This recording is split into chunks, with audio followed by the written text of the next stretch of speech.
ছাত্রছাত্রী বন্ধুরা, আমরা আগের পর্বে মধ্যপদলোপী বহুব্রীহি নিয়ে আলোচনা শুরু করেছিলাম। আজকে মধ্যপদলোপী বহুব্রীহির কিছু উদাহরণ আমরা আলোচনা করব, করে অন্য জায়গায় যাব। এখানে তোমরা দেখতে পাচ্ছ যে মধ্যপদলোপী বহুব্রীহি সমাসের কিছু উদাহরণ রয়েছে। আমি ব্যাস বাক্যগুলি বোর্ডে লিখে দিচ্ছি। ধর্মঘট, ধর্মের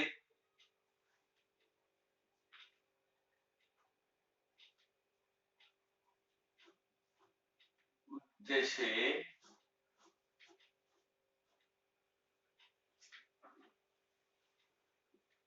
ঘট স্থাপন করে যে আন্দোলন। ধর্ম বলতে এখানে কিন্তু আদর্শ। ধর্মের উদ্দেশ্যে ঘট স্থাপন করে যে আন্দোলন, সেটা হচ্ছে ধর্মঘট। আচ্ছা, ভাইফোঁটা।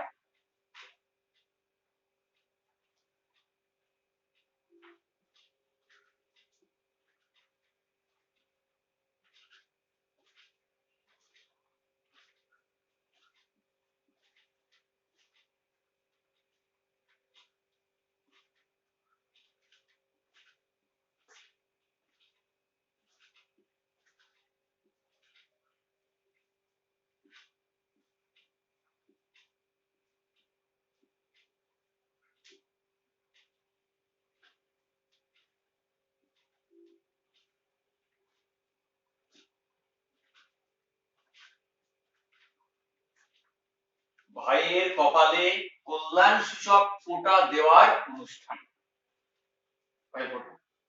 কম্বুকণ্ঠ,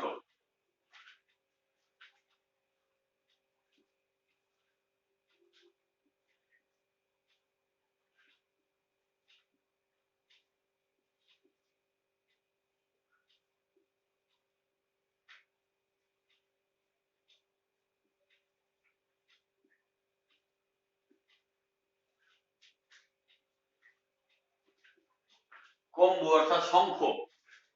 কম্বুর ন্যায় গম্ভীর কণ্ঠ যার, কম্বুকণ্ঠ। বিম্বাধরা,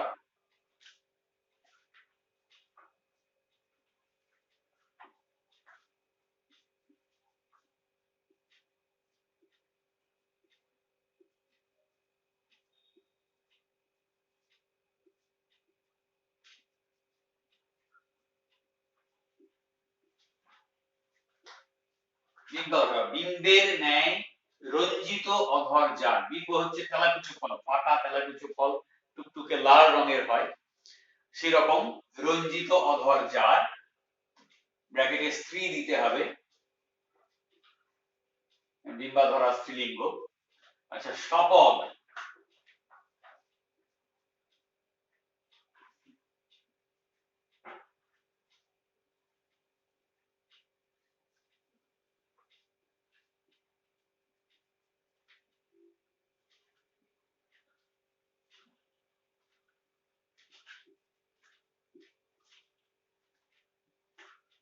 স অর্থাৎ কুকুর।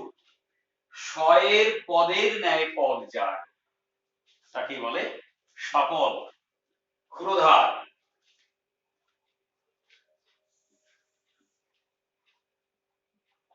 ক্ষুরের ধারের মতো তীক্ষ্ণ ধার যাতে, ক্ষুরের ধারের মতো তীক্ষ্ণ ধার যাতে, ক্ষুরধার। ডাকা বুকো,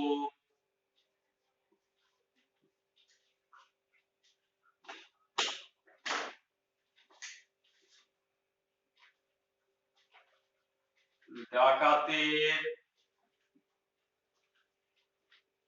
বুকের মতো বুক বলতে সাহস, ডাকাতের বুকের মতো বুক অর্থাৎ সাহস যার, তাকেই বলে ডাকা বুকো। গোঁফে খেজুরের,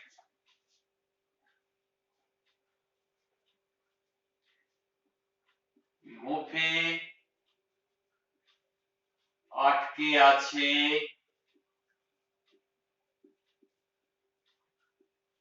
খেজুর জার, চিরুন দাঁতি, চিরুনির দাঁতের মতো দাঁত যার, চিরুনির দাঁতের মতো দাঁত যার,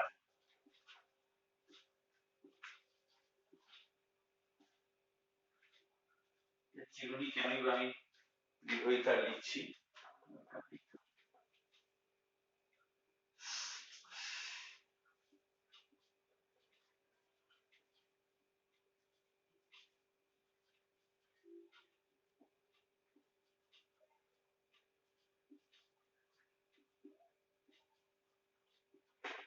আচ্ছা এনাক্ষী,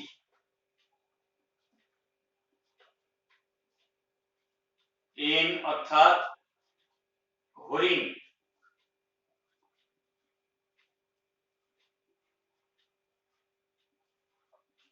পক্ষীর মতো সুন্দর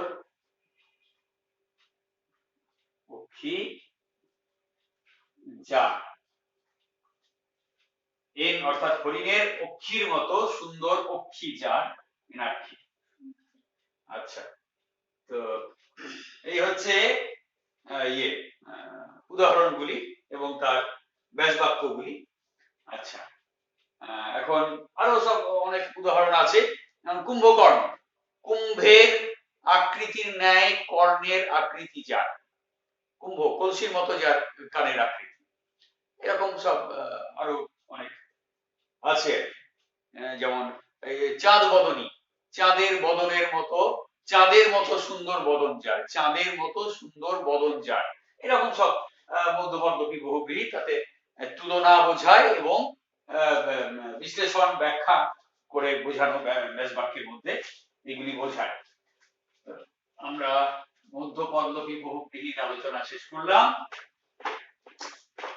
এরপর আমরা যাব হচ্ছে ব্যতিহার বহুব্রীহি।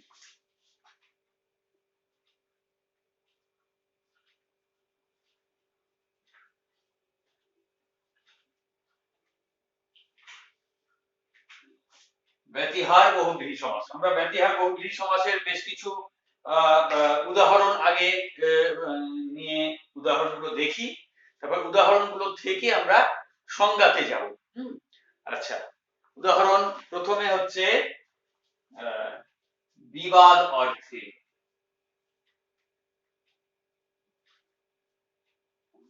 বিবাদ অর্থে, বিবাদ অর্থে, বিবাদ অর্থে কি কি আছে, হাতাহাতি,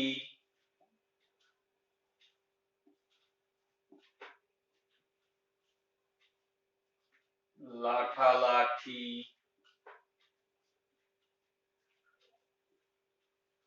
চুলোচুলি,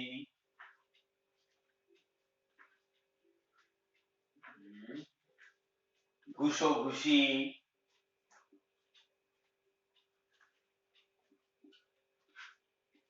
ঘুষোঘুষি, কাটাকাটি, তর্কাতর্কি।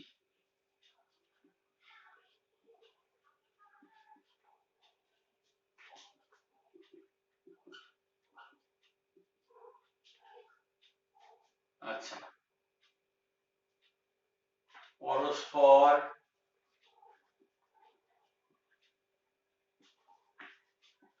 হাতে হাতে লড়াই, হাতাহাতি হচ্ছে পরস্পর হাতে হাতে লড়াই, লাঠালাঠি একইভাবে পরস্পর লাঠিতে লাঠিতে লড়াই, চুলোচুলি পরস্পর পরস্পর চুলে চুলে আকর্ষণ করে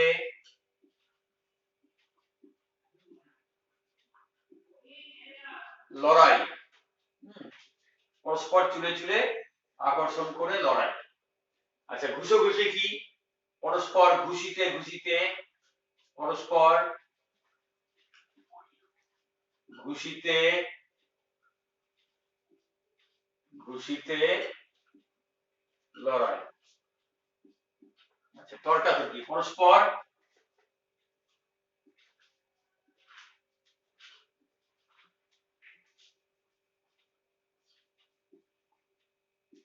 পরস্পর তর্কের মাধ্যমে লড়াই। এইভাবে যে বিবাদ অর্থে এই যে হাতাহাতি, লাঠালাঠি, চুলোচুলি, ঘুষোঘুষি, তর্কাতর্কি, এখানে কি দেখছি? তর্ক কথাটা দুবার উচ্চারিত হয়েছে। ঘুষি, ঘুষি কথাটা দুবার উচ্চারিত হয়েছে, ঘুষি। চুল কথাটা দুবার উচ্চারিত হয়েছে। লাঠি, হাত দুবার করে উচ্চারিত হচ্ছে। এগুলো বিবাদ অর্থে। এবার প্রীতি বিনিময় বা আলাপ অর্থেও আমরা কিছু উদাহরণ দেখতে পাবো। প্রীতি বিনিময় বা আলাপ কিরকম?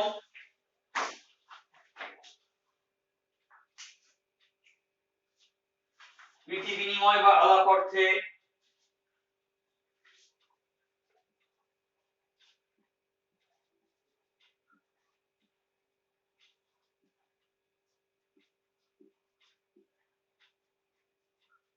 প্রীতি বিনিময় বা আলাপ অর্থে কিরকম? গলাগলি, গলাগলি, আচ্ছা,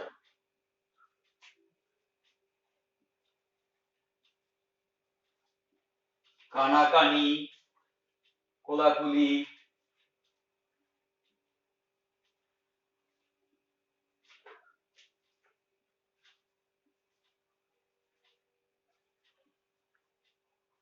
হাসাহাসি,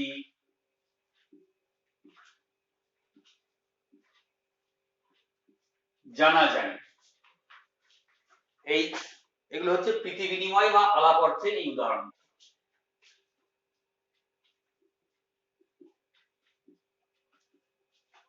পরস্পর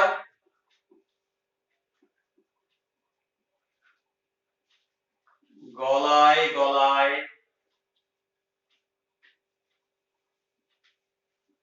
আলাপ, গলায় গলায় ভাব, গলায় গলায় ভাব, ভাব। কানাকানি, পরস্পর কানে কানে আলাপ, পরস্পর কানে কানে আলাপ। কোলাকুলি, পরস্পর কোলে কোলে, কি বলবো কোলাকুলিকে? পরস্পর কোলে কোলে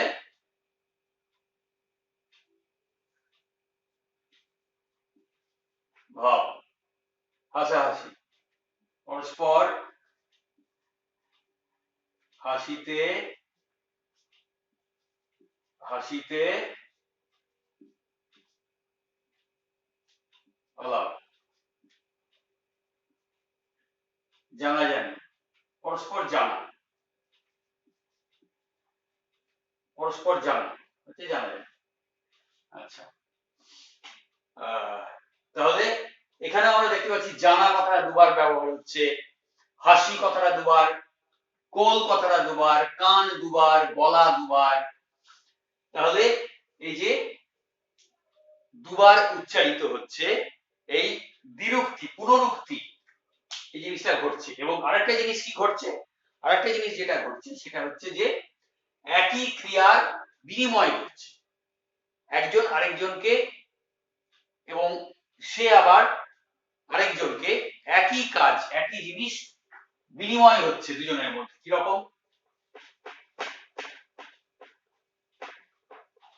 ধরা যাক লাঠালাঠি, একজন আরেকজনকে লাঠি দিয়ে মারছে, যাকে মারছে সেও আবার লাঠি দিয়ে মার ফিরিয়ে দিচ্ছে। তাহলে লাঠি দিয়ে মারা এই ব্যাপারটা বিনিময় হচ্ছে দুজনের মধ্যে।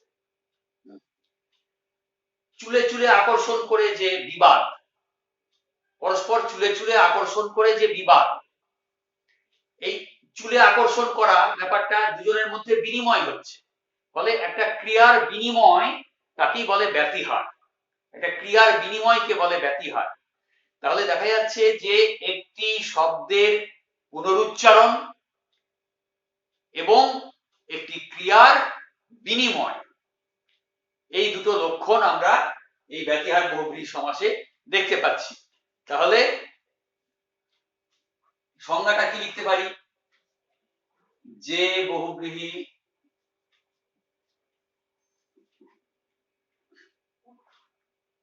সমাসে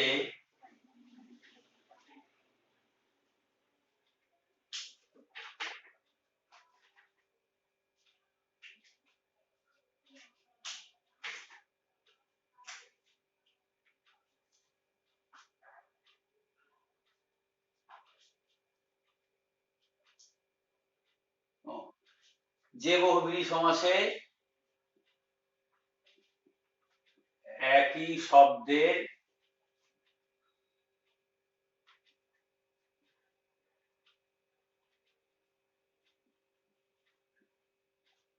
পুনরুক্তির মাধ্যমে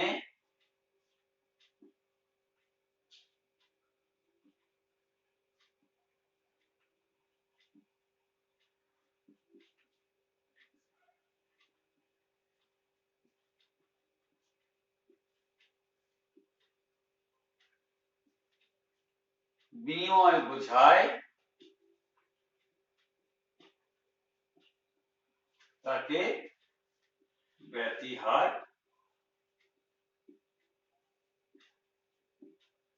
বহুব্রীহি বলে।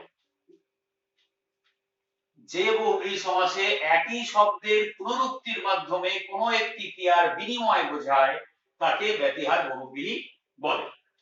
ঠিক আছে, আমরা অনেকগুলি ব্যতিহার বহুব্রীহির উদাহরণ আলোচনা করেছি, সংজ্ঞাটাও আমরা দেখলাম। হ্যাঁ, এবার আমাদের বুঝে নিতে হবে গড়াগড়ি।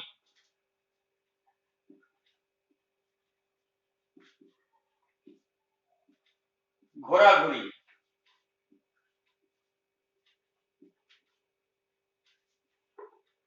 গড়াগড়ি, ঘোরাঘুরি, হাঁটাহাঁটি,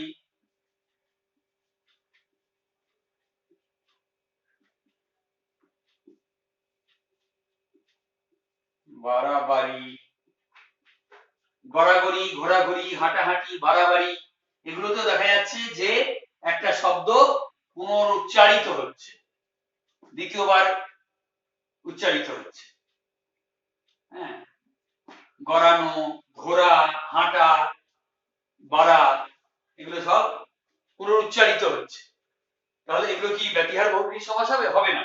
কেন হবে না? না, এগুলোর মধ্যে কোনো ক্রিয়া বিনিময় নেই। একটি ক্রিয়া পরস্পরের মধ্যে বিনিময় হচ্ছে, দেওয়া নেওয়া হচ্ছে, এই ব্যাপারটা এগুলোর মধ্যে নেই, ফলে এগুলো কখনোই ব্যতিহার বহুব্রীহি সমাস হবে না। আচ্ছা, ব্যতিহার বহুব্রীহি সমাস হলো। এইবার আমরা যাব হচ্ছে সহার্থক বহুব্রীহি সমাসে। সহার্থক বহুব্রীহি,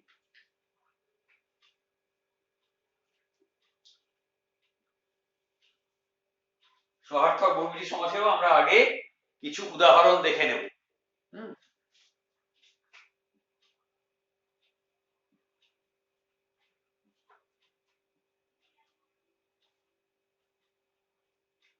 সক্রিয়, সঠিক, সপুত্র, সবেগ,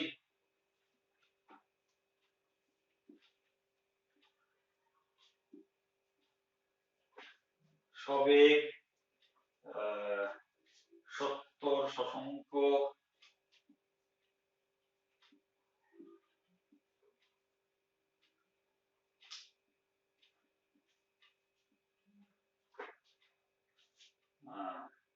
কৃষ্ণ,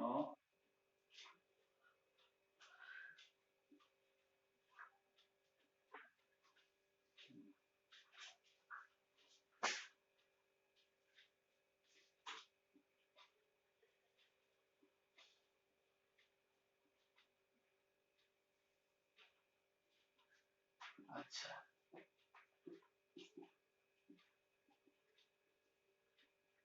এগুলো হচ্ছে সহার্থক বহুব্রীহি সমাস। আমরা দেখে নিই ব্যাস বাক্যটা।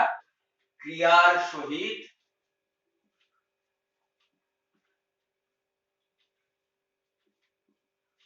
বর্তমান সক্রিয়, ক্রিয়ার সহিত বর্তমান সক্রিয়, সঠিক। টিকা,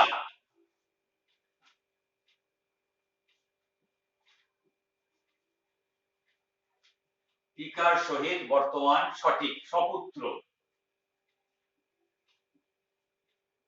পুত্রের সহিত বর্তমান সপুত্র। সবেগ, বেগের সহিত বর্তমান সবেগ। সত্তর, ত্বরা, ত্বরা মানে তাড়াতাড়ি, ত্বরার সহিত বর্তমান সত্তর। সশঙ্ক, শঙ্কা, শঙ্কা বা ভয়, শঙ্কার সহিত বর্তমান সশঙ্ক। সতৃষ্ণ, তৃষ্ণার সহিত বর্তমান।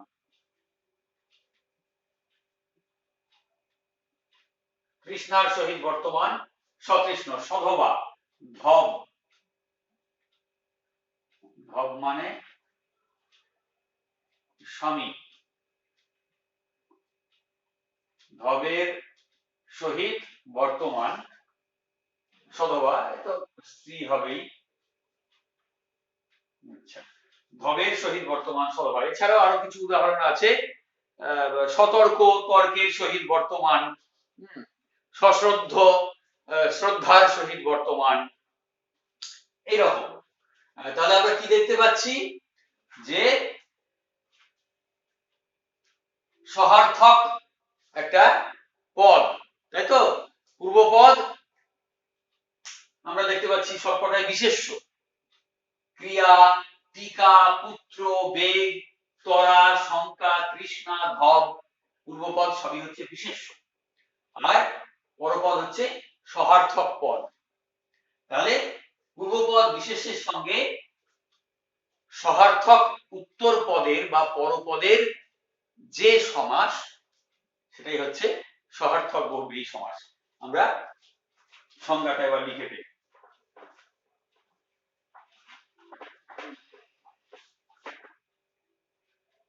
সংজ্ঞাটা কি দাঁড়ালো?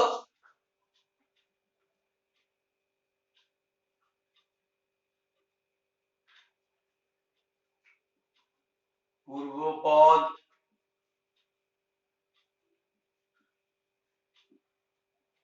বিশেষ্যের সঙ্গে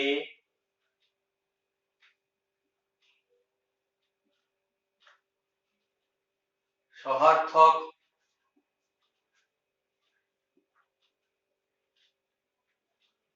উত্তর পদের সমাস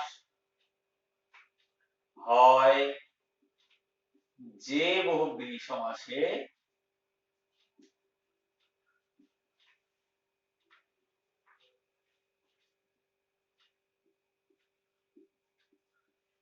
তাকে সহার্থক বহুব্রীহি বলে।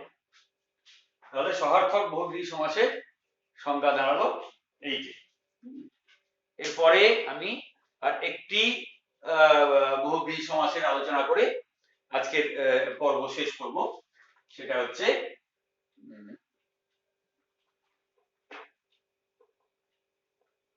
সংখ্যাপূর্বক বহুব্রীহি সমাস।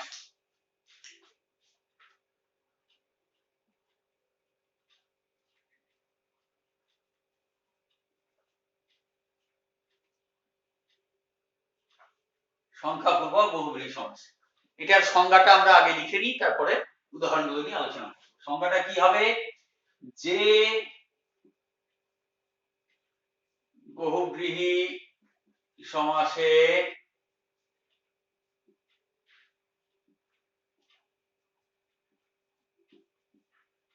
পূর্বপদ সংখ্যাবাচক বিশেষণ তাকে সংখ্যাপূর্বক বহুব্রীহি বলে। তাহলে পূর্বপদ সংখ্যাবাচক বিশেষণ হতে হবে। আমরা দেখে নিই উদাহরণের সাহায্যে যাচাই করে নিই সংজ্ঞাটাকে। আচ্ছা,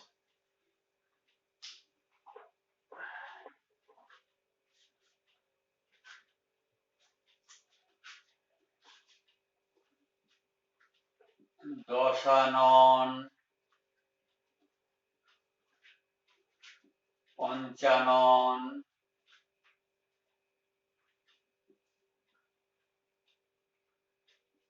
ত্রিলোচন, আচ্ছা আর কি আছে,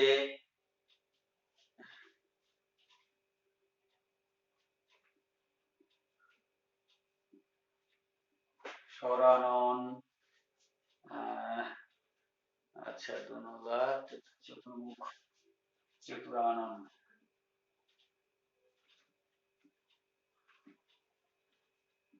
চতুরানন, আচ্ছা তারপরে হচ্ছে তেতলা, একতারা, সাতরঙা, দশভুজা, আটচালা। আচ্ছা,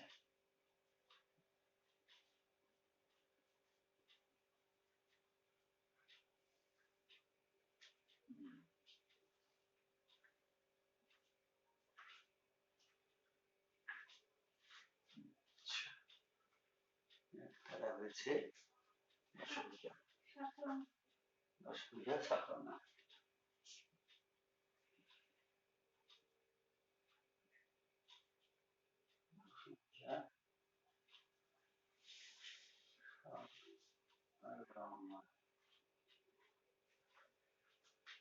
এগুলো তো খুব সহজ ব্যাস বাক্য। 10 আনন যার,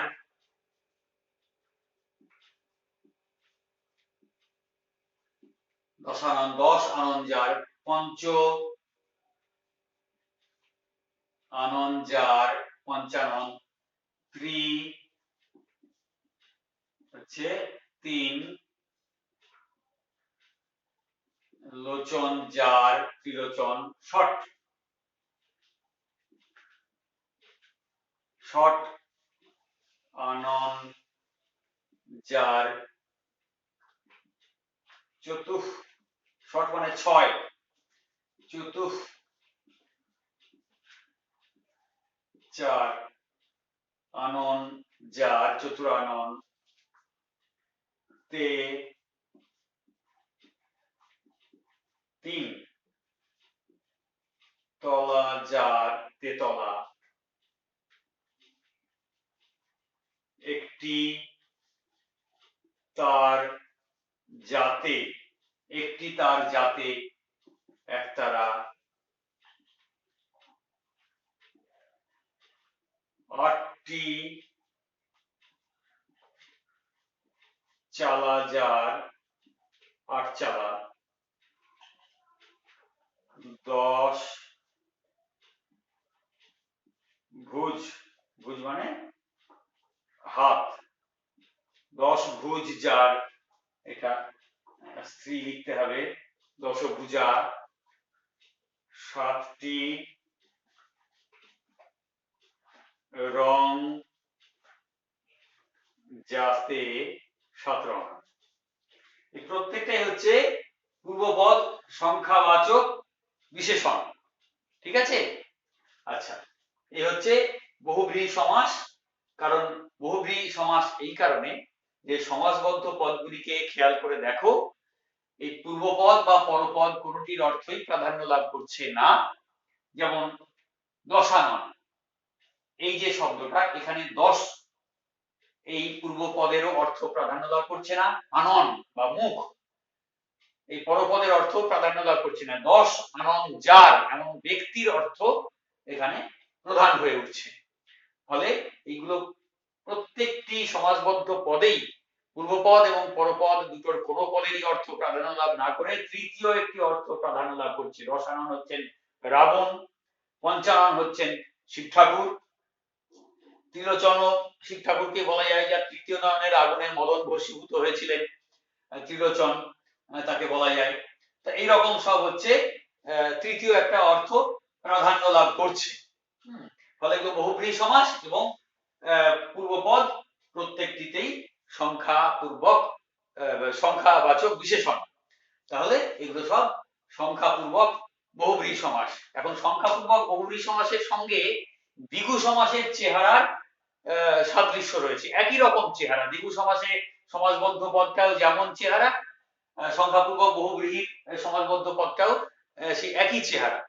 তাহলে দ্বিগু সমাসের সঙ্গে এটার পার্থক্য কি?